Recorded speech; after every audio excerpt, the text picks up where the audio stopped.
My little brother tracked me down after a decade of no contact, and I was so happy until I found out he made a fake Instagram of me as a devout Jehovah's Witness straight man to win our family back. Okay, I'll try to make this quick, but there's a lot and I'm freaking the heck out. I, 25M, grew up a Jehovah's Witness.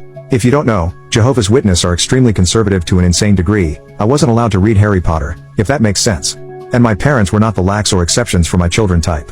Extremely devout people. And I'm gay. When I was 16 I was outed horribly by my sister who found some gay porn that I didn't delete from my computer history. My family, of course, flipped out and demanded I either seek conversion therapy or get out. Luckily for me, my aunt had also defected from the church, so I was able to move in with her, very far away. My parents and sister immediately wanted nothing to do with me. But my brother, now 15M, was 6 years old. He was too young to really grasp what was going on, and had no phone or social media or anything, so I couldn't contact him. I honestly just assumed he drank the same end as Nye Kool-Aid and never sought him out. Earlier this year, I got a message from him on Facebook. It was a gigantic apology for not saying goodbye properly, and that he really wanted me back in his life. Clicking through his profile, I didn't see any Jehovah's Witness proselytizing like my sisters, just pics of him and his friends being normal teens.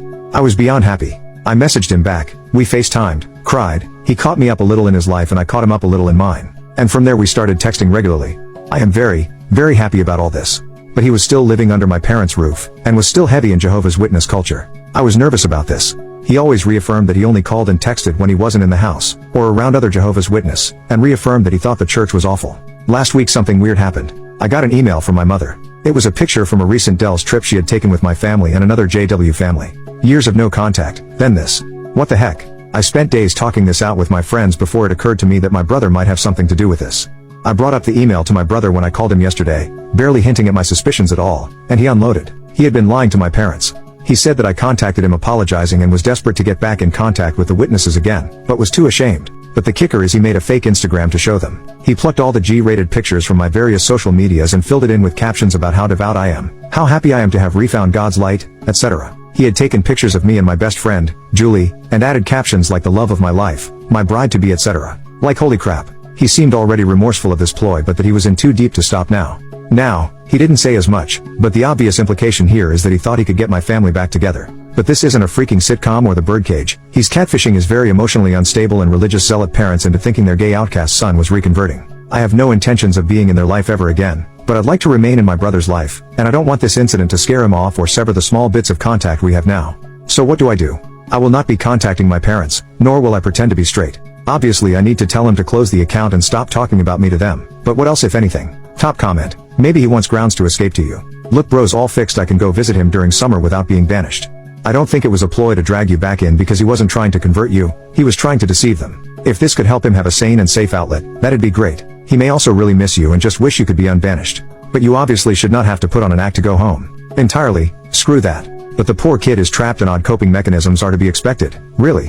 I'm most curious about what his intentions were. Update, 3 days later, thank you all for your illuminating comments. I'm honestly overwhelmed at the response and apologize for not replying much, it was so much. But I'd like to specifically thank the top commenter for his comment, which suggested that this was not him trying to rope me back in, but him trying to escape the cult. You were exactly right. Today we talked for the first time since our conversation. He took down the Instagram after our conversation, which I hadn't noticed at the time of writing the post, haha, and I gently asked why, exactly, he did this. He's 15, so he didn't quite have the language to say I'm being abused and need to leave the Jehovah's Witness. What he said, instead, was that mom and dad are crazy and he's become disillusioned with the cult. He even used the word cult. He still believes in God and wants to explore different sects of Judeo-Christianity. My hometown is a small place in the Midwest, and everyone knows who the Jehovah's Witness are. They're like, those people. So he couldn't covertly go to another service without someone recognizing him and it getting back to my parents.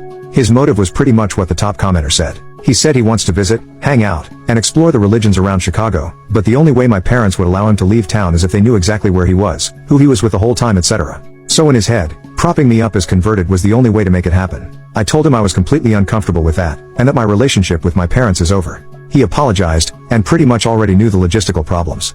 I think this was a very maturing ordeal for him. I established myself as a lifeline. I told him that if it ever gets too much, I will pay for his train ticket and he can stay with me for as long as he likes, even moving in for the remainder of high school. And I mean it, I have enough space, and my aunt will help with childcare and extra expenses. He seemed apprehensive, but the thought's out there, and he now seems comfortable enough to vent about the church, my parents, and my crazy sister directly. As for my parents, I just told him to cold turkey stop talking about me. If they ask, and this was suggested by Julie, my bride-to-be, he will tell them that I might have refound Christianity but I have no intentions to return to the Watchtower, and that he stopped talking to me. Leaving Jehovah's Witness for any reason is grounds for excommunication. And I put my actual Instagram on private, in case they go looking. They might think I'm not gay, might now have the sliver of hope that I'll return to them, but that's honestly not my freaking problem. And for the guys who suggested this was a honeypot, no 15-year-old can act this well. He's so full of love and kindness, and as messed up as his plan was, it was at the end of the day because he is panicking in a toxic environment. Thank you all, again. My brother is back in my life, and I now have the means to help him. Thank you, thank you, thank you. Relevant comments. Commenter number 1. Pretty sure I'll be downvoted for this, but it's lame as hell that you won't go along with it just so your brother can have somewhere safe to go when he needs to. No one said you need to be best buddies with your parents again, and them having kicked you out for any reason is a good reason to not have to befriend them. OP. The logistical problems are insurmountable. What if, instead of sending a 15-year-old alone on a trip with a previously gay son, they all take a trip? What if they try to contact me? Meet my wife? Again, this isn't the birdcage. And the point of the birdcage is that you can't hide who you are, even if it's to earnestly help a loved one.